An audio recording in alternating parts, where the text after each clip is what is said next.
Korman's Kalamity is an ambitious monster mash dedicated to all the fans of the Crypt. Directed by Rowdy Harrington, written by Terry Black, and shot by Shelley Johnson. Based on the story Kamen's Kalamity from Tales from the Crypt number 31.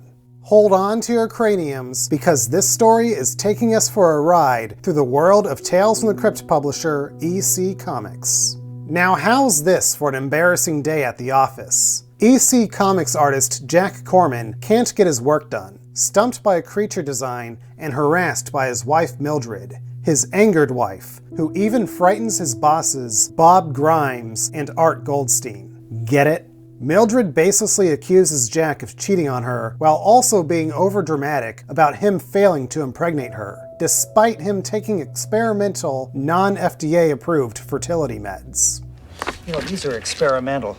They haven't even been approved by the FDA. I don't know about the side effects. What side effects? It's like it's making my imagination fertile. I think it's affecting my brain.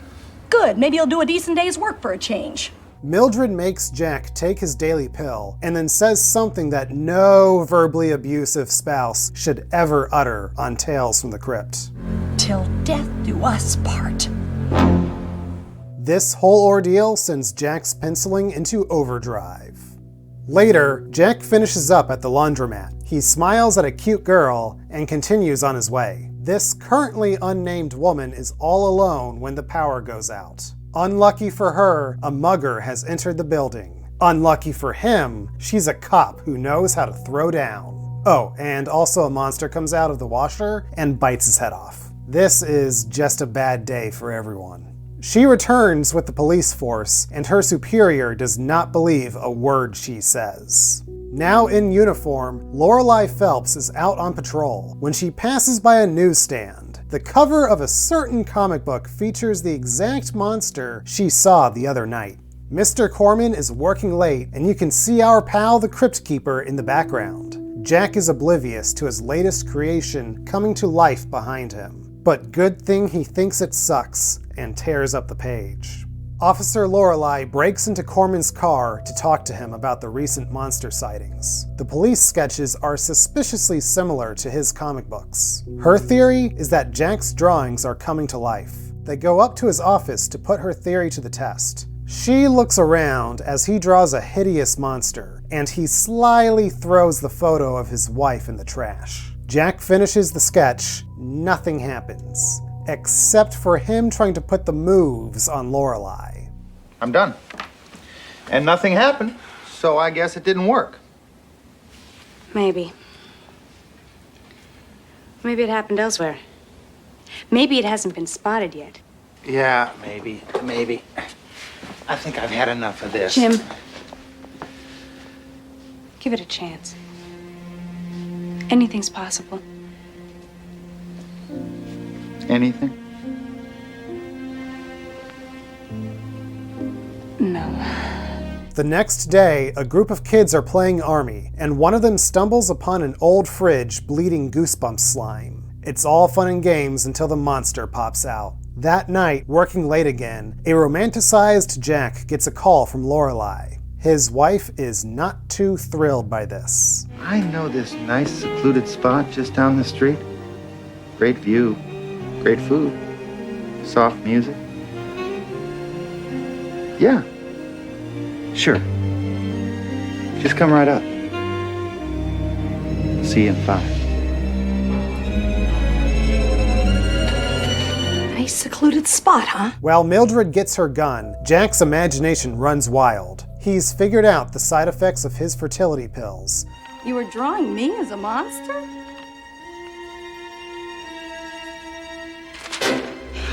No, you don't understand. It's these pills. I take these pills and then I draw something. And then if I think about it hard enough, something happens. Monster Mildred comes to life, and his wife at least tries to put up a fight. Right as Lorelei arrives for Jack to take her for a romantic dinner. I'm sorry I'm late. Actually, your timing is perfect. There was a sighting today reported by some kids. Oh, well, you know how kids are. No, you don't understand. What's all the noise? We're redecorating. Just like in his drawing. Speaking of drawings, the comic begins with EC editors Bill and Al smoking out of a skull. These cartoony counterparts to the real-life Bill Gaines and Al Feldstein introduce us to our story, back in the early rambunctious days of EC when they made romance books. While Bill is chasing the secretary around the office, Al's old friend, artist Jack Kamen arrives. He's looking for a job, and even though EC can't really pay him, he agrees to work for them.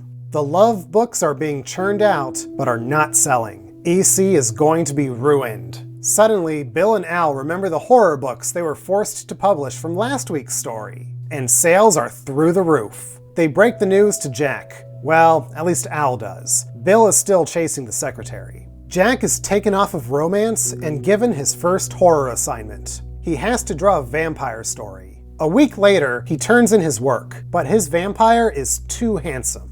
He needs to make his next monster more horrifying, but Jack doesn't consider himself the horror type. I love how every time Jack speaks, he tries to tell a joke, only to have Bill or Al cut him off.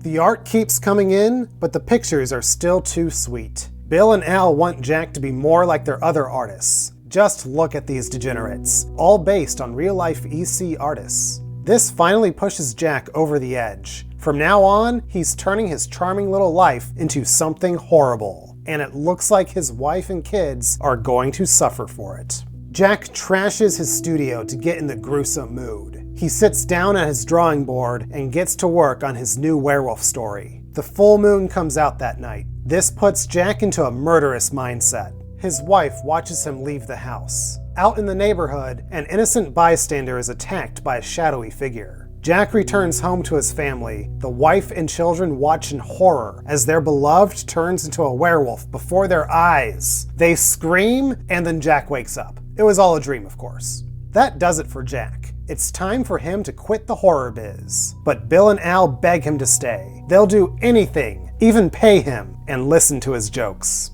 Neither version of this story has the tightest plotting, and both have a rushed ending if you ask me, but that's not why we're here this week. These two calamities are fun.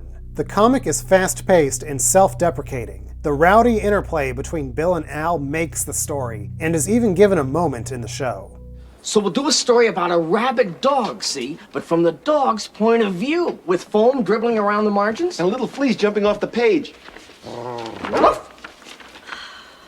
It's a fun, fictionalized version of the true story of artist Jack Kamen's involvement with EC Comics, switching from romance to horror. And it's actually drawn by Kamen himself. The show is packed with references and monsters. The EC office is covered with classic covers and pages and toys, and a couple hardcover collections that go for a pretty penny on eBay. The Crypt Keeper has a stack of old comics in his intro, and even holds up the original issue featuring the story that our next episode is based on.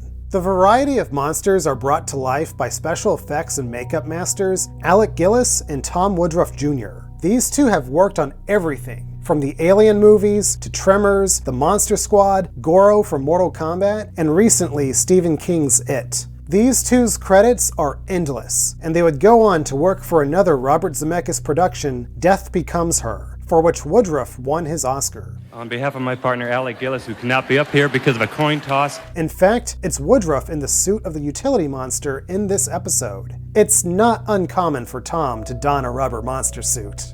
Korman's Calamity or Kamen's Calamity, it doesn't matter. If you're a fan of Tales from the Crypt, you owe it to yourself to check out both versions. I can't believe you'll be disappointed by any stretch of the imagination.